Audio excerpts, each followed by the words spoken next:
It's not an AMA. Short recap about the games. This is a play-by-play. No Instagram, these holograms. Boy, these ain't the same. This out Harmon, you know we do things a different way. We got in the room, come join the team, but don't be in the way. Stay tuned, join that Patreon. We do giveaways. Make nutted than ATM, you know they on a different wave. Sunday, Tuesday, Wednesday, Friday, Saturday, pick a day. This out Harmon, you know that we glad you here today. This not an AMA. This not an AMA. This not an AMA. Short recap about the game. This is the play-by-play.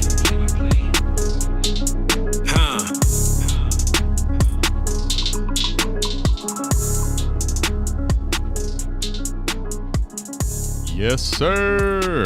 Eric, what's going on, man? We had a what's going on, Ab? We had a crazy week 11, and the fact that the Cleveland Browns are 7-3. Eric, I'd say that's the crazy thing. Given, Eric, imagine saying the Browns are going to be 7-3, and Watson and Chubb are going to be out for the year.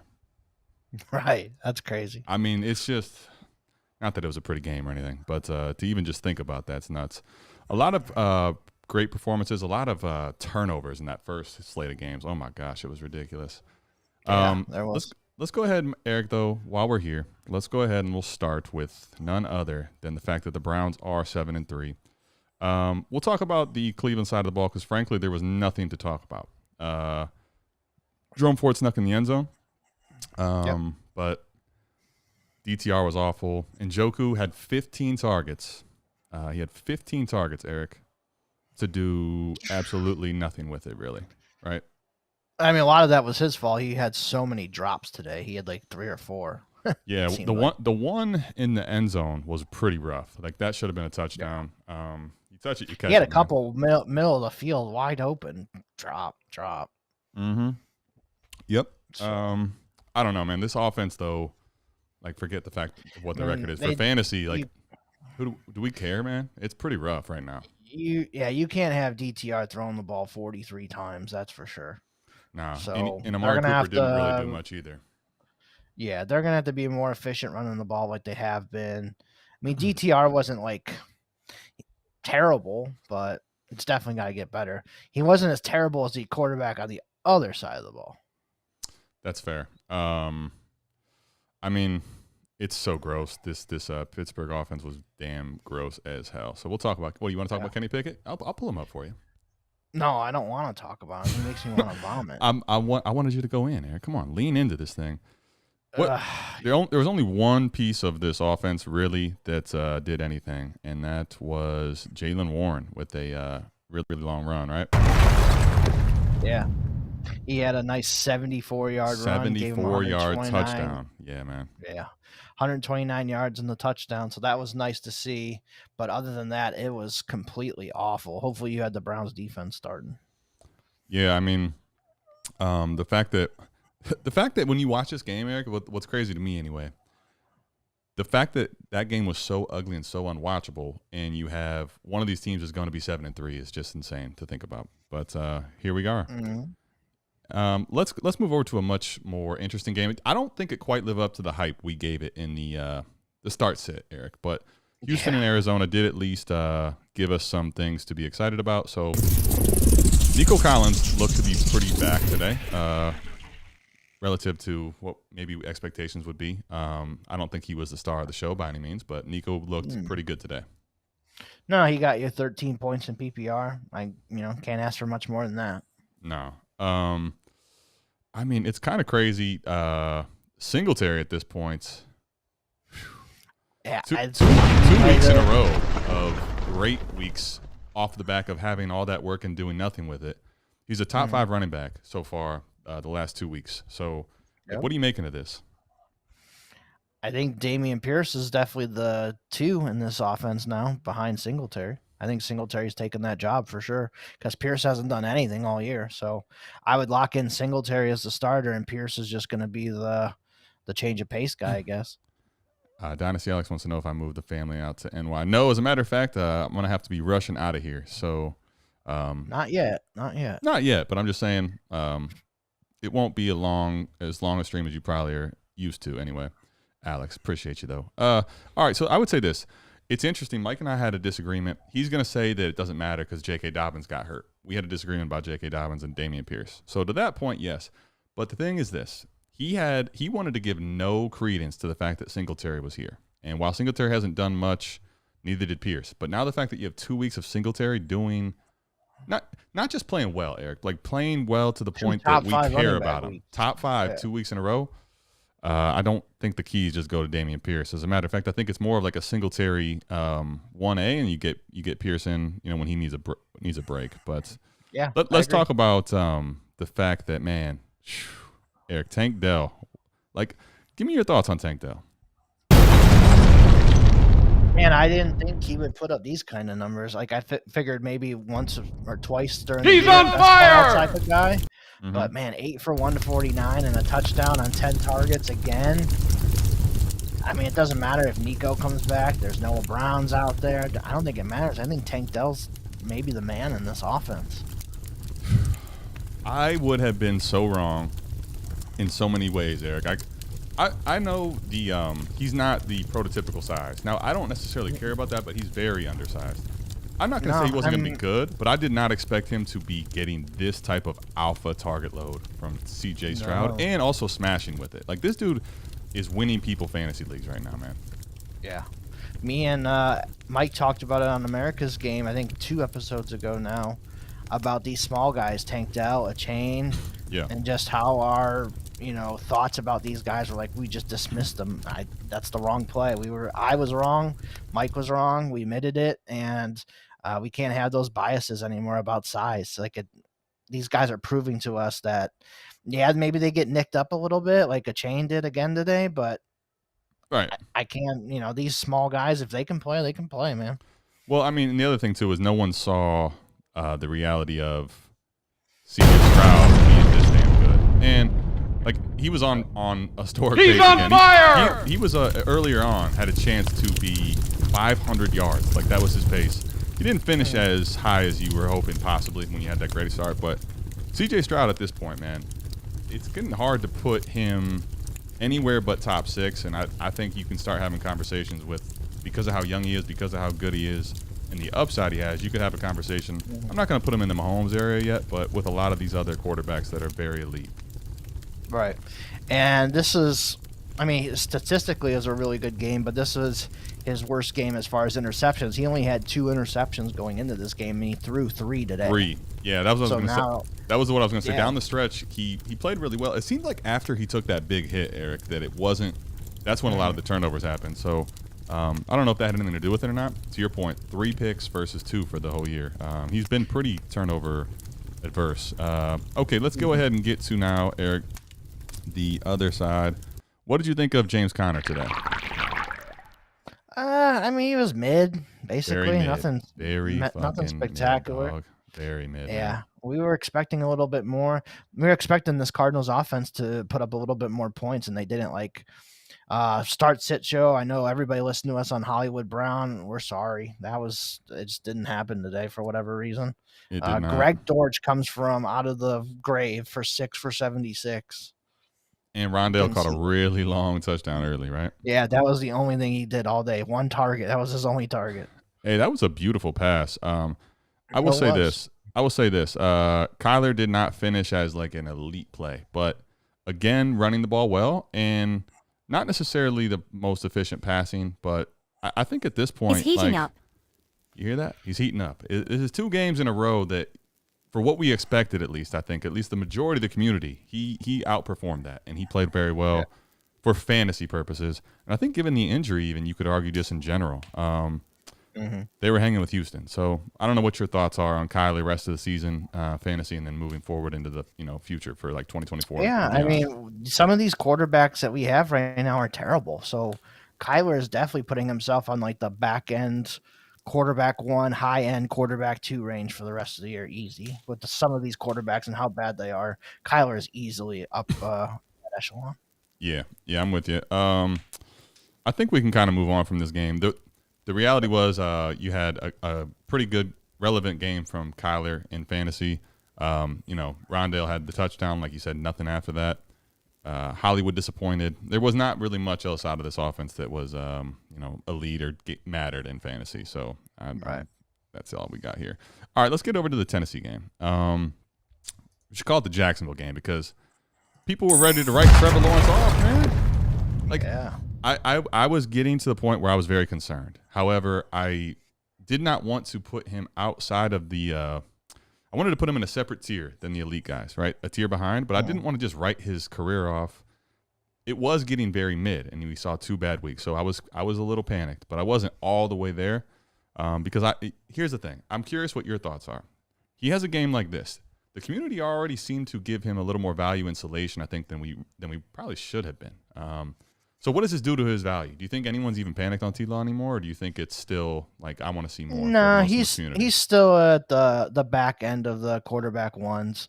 Like CJ Stroud has clearly passed him for sure. Agreed, 100%. That has to be the case. Yes. Tua's probably passed him now. I would say it's like probably like Lawrence and Dak somewhere in that. That's probably where the range he's at. You could probably throw Fields in there too. I think it's like that kind of tier there. But yeah, Lawrence had probably one of his better games that he's had all year. He threw for 2 touchdowns, ran for 2 touchdowns, got the ball to Calvin Ridley finally. So hopefully this kind of churns it around. I was going to say, speaking of the 2 touchdowns, they went to Mr. Calvin Ridley. And man, Eric, just when I absolutely lean into talking my shit. Yep. Christian, you already know it's coming back for you. You start putting that Calvin Ridley shit in the air.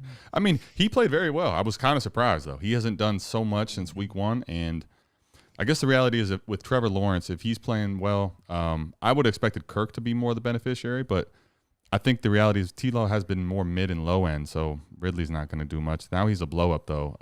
What's your thoughts on Ridley moving forward? Do you change anything going into this week or no? No, I think he's still like wide receiver 3.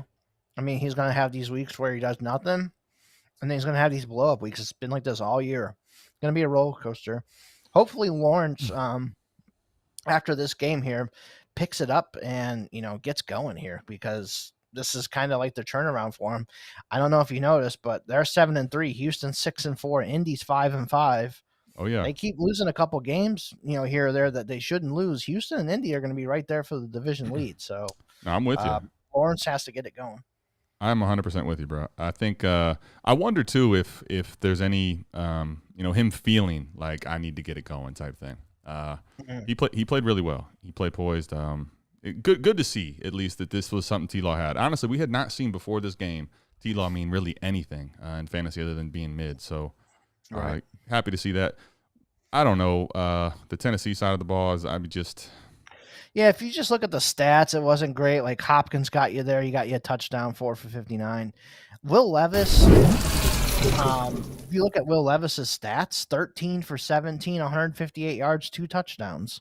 So he didn't kill the Titans. Like he had a pretty good game stat wise. Like the yards weren't there, but the yards haven't been there all year for this fucking offense. So, but to me, I think the biggest thing is this team is just not good, and the pressure that was getting to Will Levis is insane. Think about this: you lose a game by 20 points, you only have 17 attempts, right?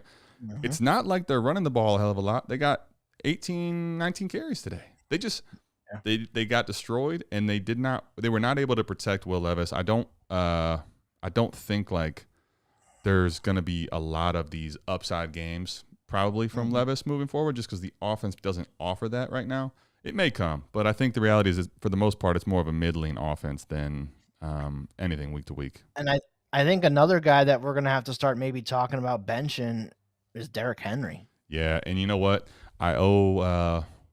Well, I'll say this. Mike and I talked about this on 4D Chess a little while back. If you have Derrick Henry on a rebuild, like I'll take those 2/3 again. I'll probably take a third at this point. We could be getting to the point of seeing Derrick Henry regressing. The only difference is this, Eric. He goes into next year as a free agent, so I don't know if he can go to a situation which allows him a better situation. But he's been really not very good at all this year. Yeah, I mean, I'll take him on a better situation. It can't get much worse than this one, so. It cannot. That's fair. The rest of the I don't really care about the rest of talking about the rest of it. Let's move on.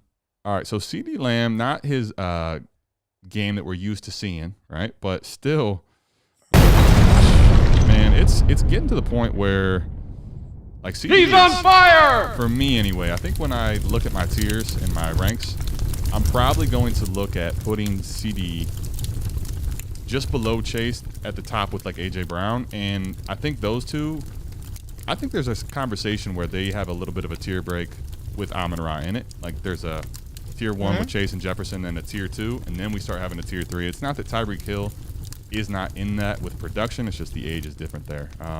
CeeDee Lamb is really freaking good, man. And this is not even the best game from Dallas, frankly. No, it definitely wasn't. They didn't really have to do much because Carolina is inept. They're absolutely fucking dog shit. Awful, man. So they're complete terrible. garbage, bro. They're miserable to watch. I feel bad for Bryce Young in a way. Like I know he's not doing much to help situation, but it is gross out there, dude. This team is definitely terrible. need better offensive line. They need to get Bryce some better weapons for sure. I don't. Honestly, I think I wouldn't be shocked if that whole coaching staff is just gone. Yeah. One and done. Gone. See ya. Yeah. Dak has been playing really good football. It wasn't, this crazy heater that he's been on, but still got the job done for you. You weren't like disappointed. You just didn't get the crazy high he got upside. you probably, 17, 18 points He had, probably. Right around 200 yards and 2 touchdowns, right? Yeah, 189, 2 touchdowns. So he probably got you, 16, 17 points, whatever. I'll take it. Yep. I think the reality is the rest of this game is not really worth discussing. Pollard did get in the end zone. He looked a little better, but put it like this. They're up 23 points. They basically destroyed the Panthers, and he gave you, 12 points? Yeah. Like, I don't know. I'm kind of just – Well, he got 4 for 19, so that another 5 there. So plus 15? 12, so he got you 17. 17? Okay. That's actually – and that's going to be the best game Tony Pollard's had so far this year, right? Or right around there? Yeah. The interesting thing was Rico Dotto, all the stuff there, you can kind of put to bed. He didn't look very good. I don't know if the injury played into it or not, Eric, but that's I don't think they really had to try much in this game, to be honest. Nah. All right, let's go ahead and get to the next game, which, man, Justin Herbert. Really good. He's on fire! Good. I know the CJ Stroud effect is pushing him up the board. I'm not putting him past Herbert, man. Herbert's damn good, too. And without Denver playing yet, they're last in the division now. Again. That's the only thing that's crazy. Right. Imagine, I don't understand keeping him, man. I know the players were wanting him, but Staley just doesn't, he's not gotten wins with this team.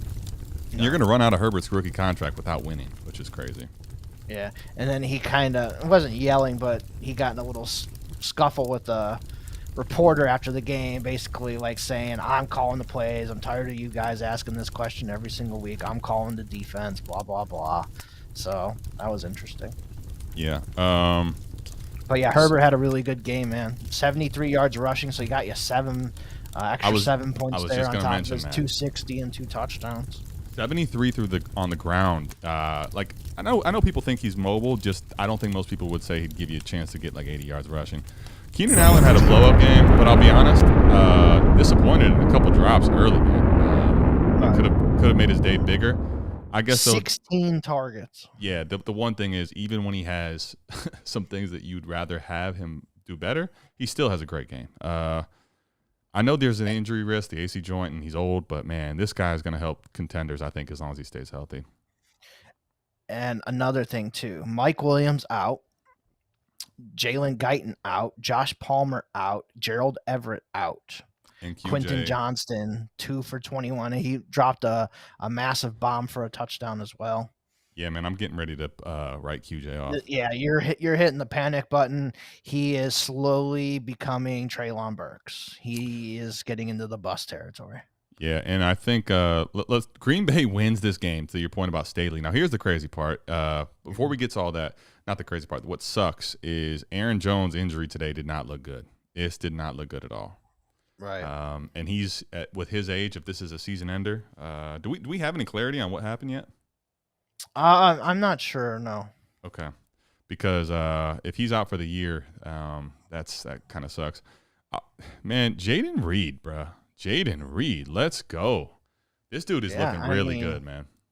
He got you 8 just in receiving, and then 46 more rushing yards and a rushing touchdown.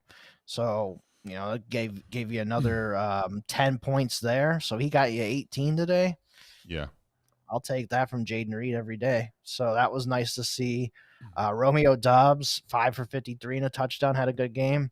Yep. Jordan Love, the stats are actually pretty decent. 27 for 40. I don't love that, but 322 yards and 2 touchdowns. I'll take that from him for sure, because he's had some worse games than that. So if you had to start Jordan Love today, you're happy with 322 and 2 touchdowns. Yeah, I mean, I would say Love from a fantasy perspective actually still been he's had some really rough games of late. This one was solid.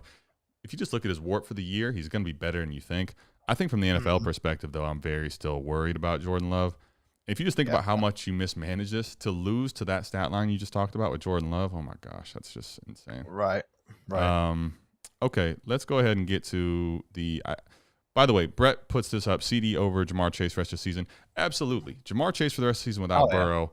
I would make that pivot in Dynasty, frankly. If I'm a contender and I have Chase and I can go to CD, honestly, Eric, I'm curious your thoughts. Would you do that 1-for-1 if you knew that you'd have a chance to win? Yes. I would do it for him. I'd do it for AJ Brown. I'd probably do it for Amon-Ra St. Brown. I'd probably do it for Tyreek Hill too. That's end of the list. I agree. I would do that straight up on all those. And obviously, the Tyreek Hill thing going to that age sucks, but to be honest, Tyreek Hill is going to have a chance to win people leagues. We'll get to that game next, actually, right now. Right. Go ahead. What was that thing you were going to say? I was going to say, Jefferson's coming back next. Do it for Jefferson too. I think people. He's on fire. Yeah, Tyreek, man, is just a freak. He got hurt. You're a little worried. He comes back. Still, what he put 146 and a touchdown, I believe. This would be it. The guys you mentioned, I would pivot 1-for-1. And frankly, I think you can have the conversation next year if CD starts playing very well ahead of Jamar Chase in points per game early in the year, that you could put him in the same tier. For me, I still believe in Chase, but right now CD Lamb is playing every bit of a high-end wide receiver 1. Forget who's in the conversation. He's playing as good as anybody. A-Chain, Eric, was not an idea that we were hoping for. We were hoping he's going to stay on fire, and guess what? He did. He's on fire! He did not. He got hurt right away. So what's your take on the A-Chain injury, man? We'll just have to see if he re-aggravated his last injury, if he's going to be out again. Yeah. We just have to wait and see. We're kind of, like we said earlier with the smaller guys, we have to kind of expect this kind of stuff, that they can easily get nicked up like this. But we've seen what the ceiling is, and I still love that ceiling. So I'm going to still take my chances on A-Chain because of the ceiling. Yeah, this is the question here. Can Waddle get some catches? Damn. I think Waddle's name value still is well above what he's really been worth. And I'm curious your thoughts on Waddle rest of the year in Dynasty, frankly. They really don't throw the ball to anybody other than Tyreek and Waddle. Waddle just hasn't had that blow-up game like he's had in the past yet. I think it's coming at some point. I think he's been dealing with injuries on and off all year too. So yeah, I still like Waddle, but I get what you're saying. His name value, he's up there in that top 12, 15 conversation when his stats are probably more in the top 25 to 30 range. So I get it. The name value is a lot higher than his production. And I just think the way that it goes and the fact that Tyreek Hill's not going anywhere soon. I don't think he's playing so well. And I think that there's other new receivers going to come in and make this a more convoluted discussion where he's at. I think if I can get off of him for, the top 15-ish receiver type thing, I think I would do that, man. I think it's a good time to do that. I'm not saying he's terrible.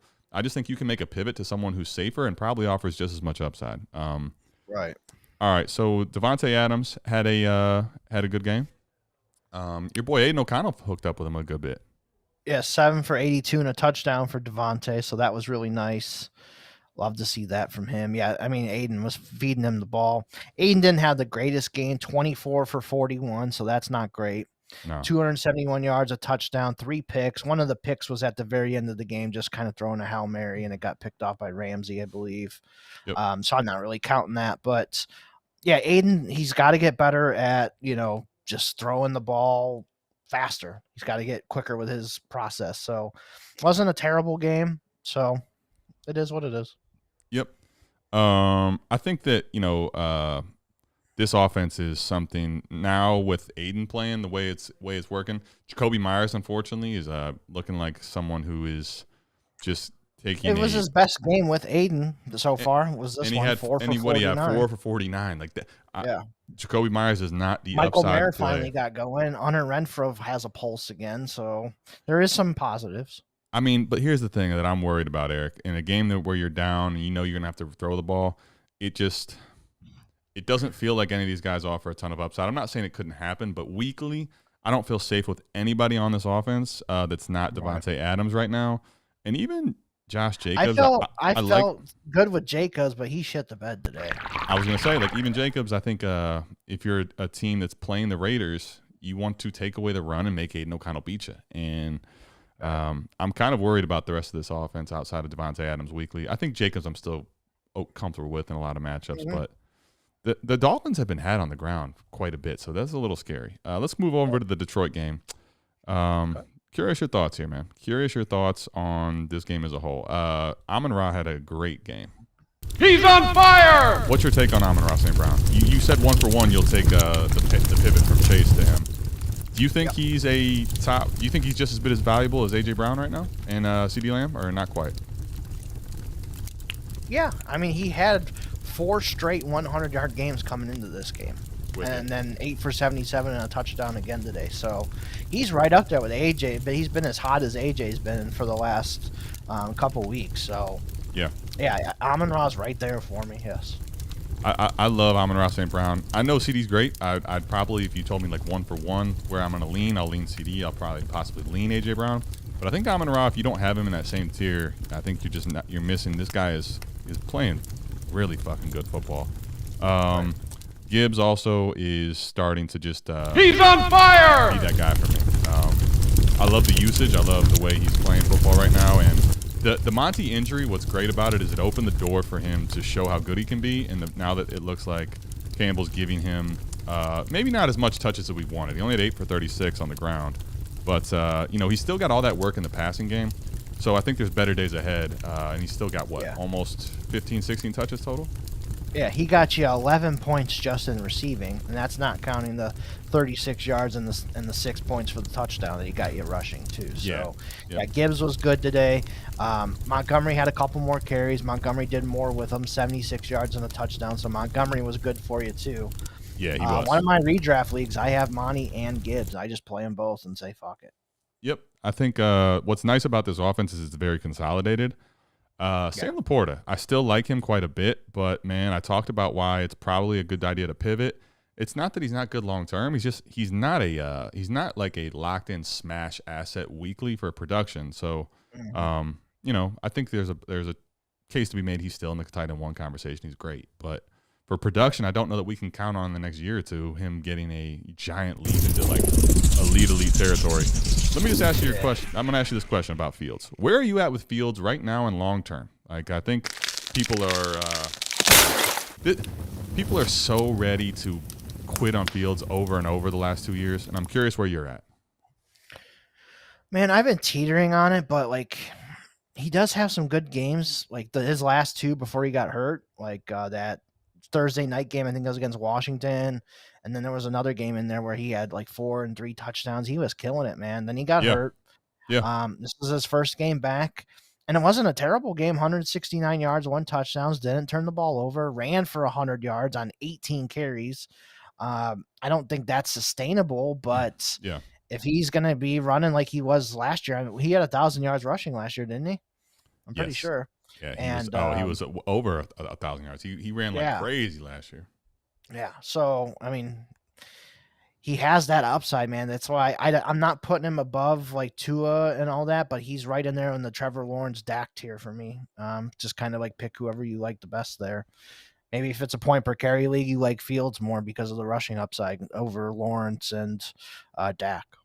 Yeah, I think DJ Moore too. You can see the upside that he has when Fields looks good and the offense is playing well. It's been very hit or miss. He's had like 3 games. You're like, damn, the upside's there, but the floor is mid, and the offense overall with the injury to Fields and stuff has been mid. So his upside's there weekly though. Yeah, the only receiver that matters is DJ Moore. That's it. None of the other wide receivers matter one fucking bit. Nope. Cole Kmet has had some good games, but this week it just wasn't, a Cole Kmet week. He's, one of your tight ends, 12 boomer bust type tight ends every single week. Khalil Herbert came back. He had 16 carries for 35 yards.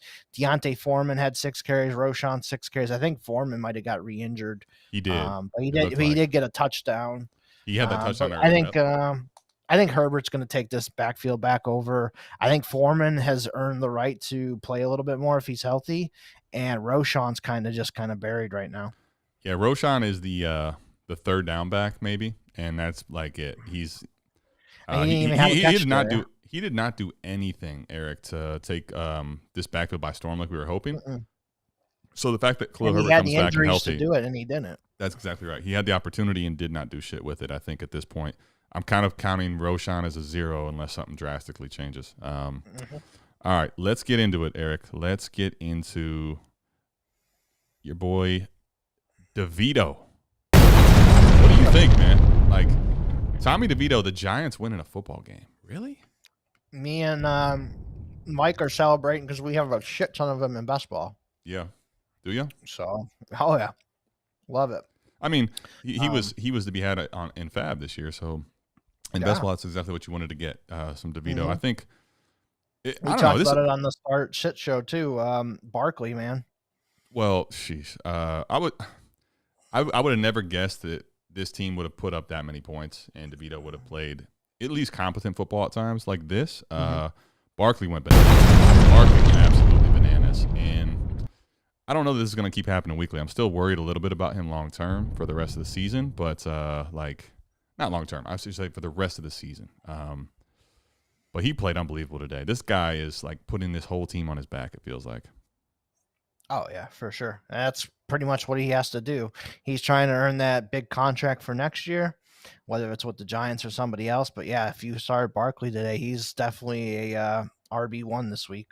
Yep, he's an absolute monster, man. Washington's defense is going to be a defense to target the rest of the year as well. Yep.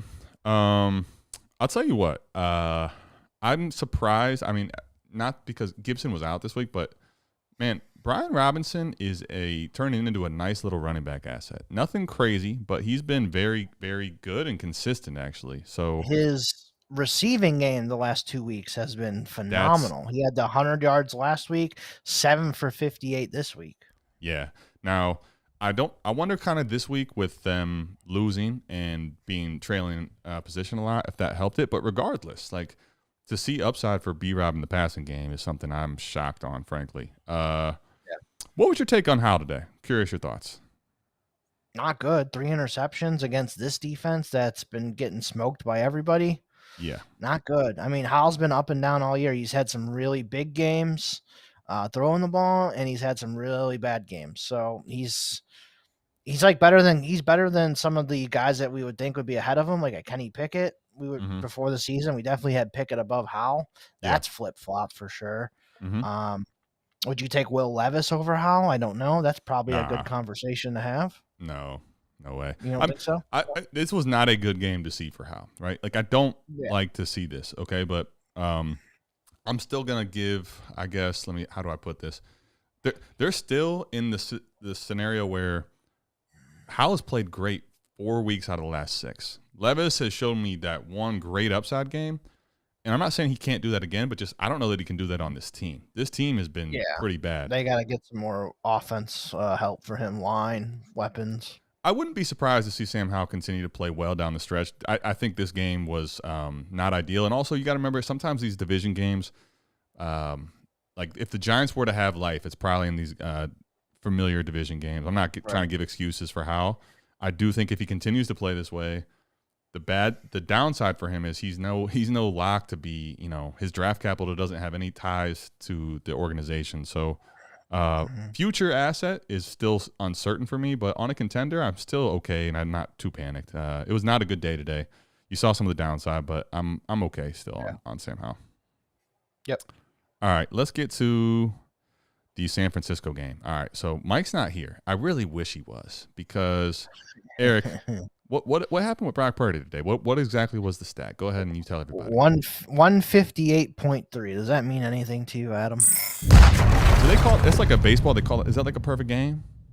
No, it's a perfect quarterback rating. Yeah, exactly. The Perfect quarterback rating system is the highest you can get. It's 158.3. It's max. Yep. And Brock is there's only been 3 quarterbacks in the 49ers history that have done that, and it was Montana, Steve Young, and now you can add Brock Purdy to the list.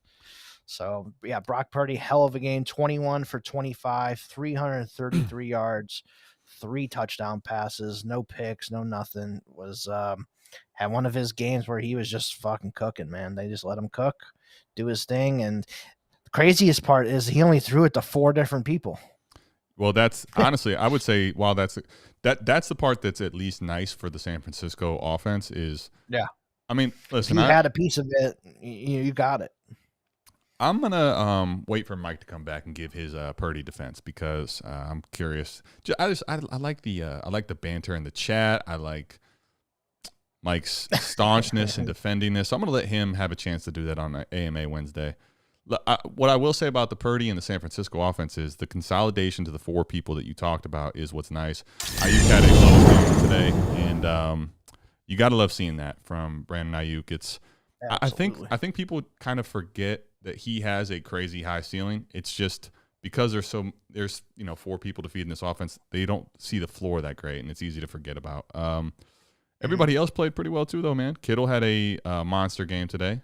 Frankly, he deserves a blow up, but didn't have a chance to get it done. Kittle is probably going to be tight end 1 on the week, 8 for 89 and a touchdown. Definitely is going to be the tight end difference maker this week for you guys until Kelce plays, probably. Yep. And CMC, like, you say whatever you want about his game. He didn't have the most efficient rushing game, but he had 5 catches and got in the end zone. And I don't know, CMC at this point too is just. He's on fire! Unless he gets hurt, I think he's going to be an actual part of integral rosters that win. He's weekly has no downside. Like last week or whatever it was when he didn't get in the end zone, he still was awesome. He's like a lock, set it and forget it RB1 every week, and it's really not that easy to say that.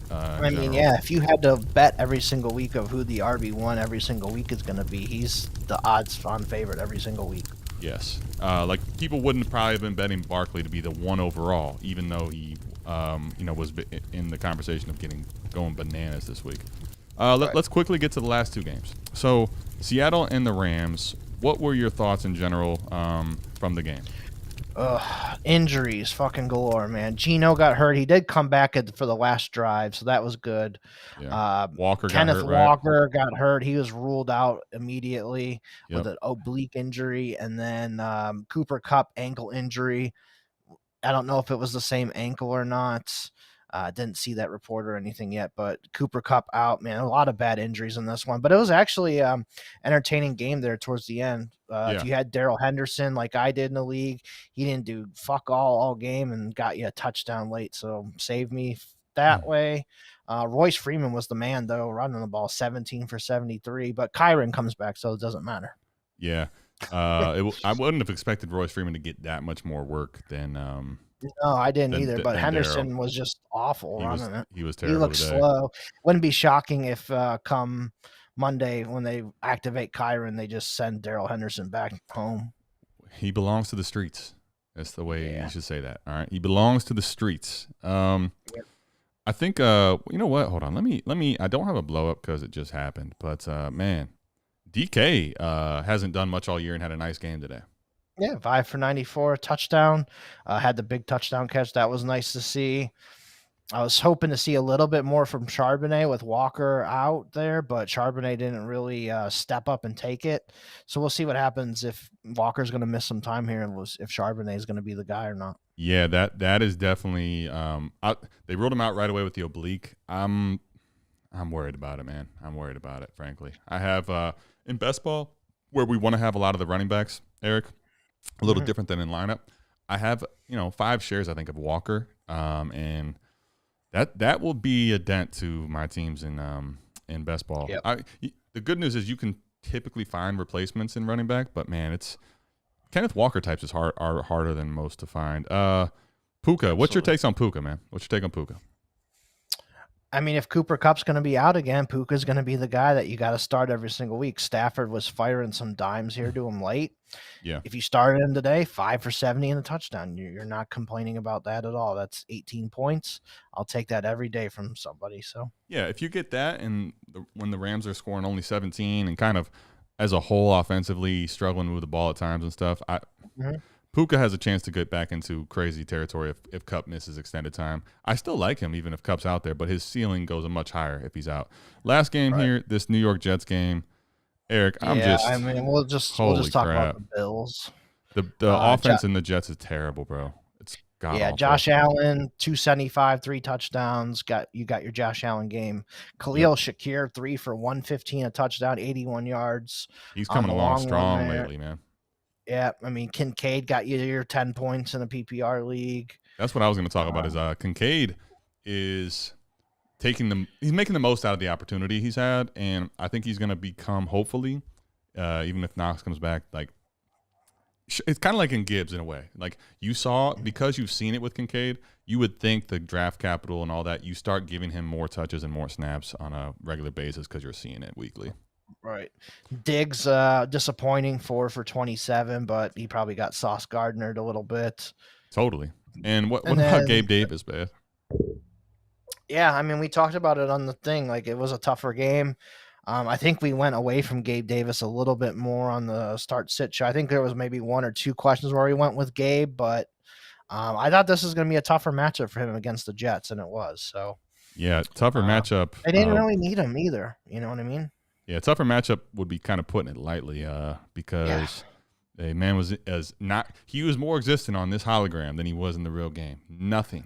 0. The other thing that scares me too, I don't say scares me, but the Bills signed Fournette in 3 weeks and they haven't played him yet. And Ty Johnson's out there more. They're still using Latavius. They're still using playoff, and Uncle Lenny's dead, Eric. It's over, right? Yeah, I'm like, when are we gonna get some Lenny's the ball here a little bit? You ain't. Yeah, so, I mean, the Jets, dude, how many possessions has it been now? It's like over 40. No touchdowns for the Jets. Possessions in a row. Dude, I don't care, man. I don't care. I don't care about the Jets. I don't want to have to play them. I like Breece Hall a lot. I think there's upside with him as a player, but in this offense, it's still pretty if he didn't have the man. receiving work today, he was terrible for you, but... Yep. Zach Wilson, unfortunately, has killed this offense. I know they're talking about Aaron Rodgers back, but I don't think that's going to happen before the fantasy playoffs are happening, so we'll see. Yeah, I think they're talking about like during the fantasy playoffs is when Rodgers could come back. So we'll see, but I don't know. At this point, they might be out. They're probably going to be out of it by then. 4-6. They still got to play. They're playing Miami on Black Friday coming up here, so Miami's going to roll them.